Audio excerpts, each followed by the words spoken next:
È un rapporto che fa riflettere quello di Veneto Agricoltura sullo stato del settore primario in quest'anno. Se il vino continua a marciare solidamente a ritmi più che positivi, con l'uva che viene pagata al 5% in più, l'export che continua a volare con un ulteriore aumento del 9%, le superfici vitate che crescono dell'8% con una previsione di un +1 ulteriore per effetto delle nuove norme, ci sono d'altro canto ampi e interi settori che a fronte di una produzione per ettaro maggiore, frutto di investimenti e innovazione, scontano invece bruschi cali di fatturato a causa del crollo dei prezzi che ha caratterizzato mais, radicchio, mele e non ultimo il latte.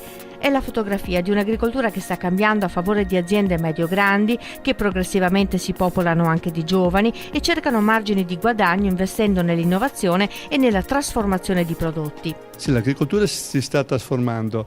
Intanto si sta trasformando nel tessuto, strutturale, perché escono dal circuito produttivo le aziende più piccole e quelle condotte da imprenditori molto avanti negli anni.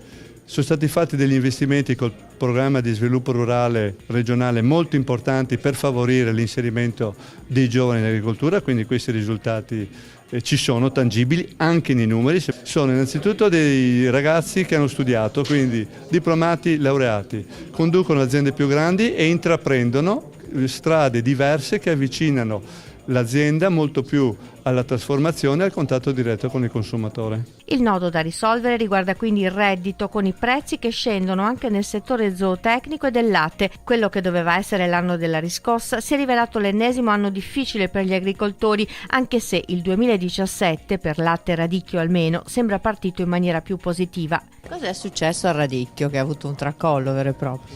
Il radicchio purtroppo dipende dagli eventi climatici, dipende molto dalle produzioni e c'è da dire una questione. Voi sapete, se prendiamo il Treviso, è un prodotto a marchio, a indicazione geografica protetta, soltanto che una parte di questa produzione importante viene certificata. In più c'è una concorrenza abbastanza significativa con altri radicchi sempre prodotti nel Veneto, perché la tipologia del radicchio c'è il veronese, sono 5 tipologie, quindi c'è anche un effetto di sostituzione. Cresce ancora la coltivazione a colza e girasole a uso energetico. L'agricoltura veneta vale 5,5 miliardi e di questi 2 miliardi e 2 sono rappresentati dall'export del vino. La coltivazione ha cambiato il paesaggio e questi sono temi che rendono sempre più necessario un ragionamento intorno alla sostenibilità ambientale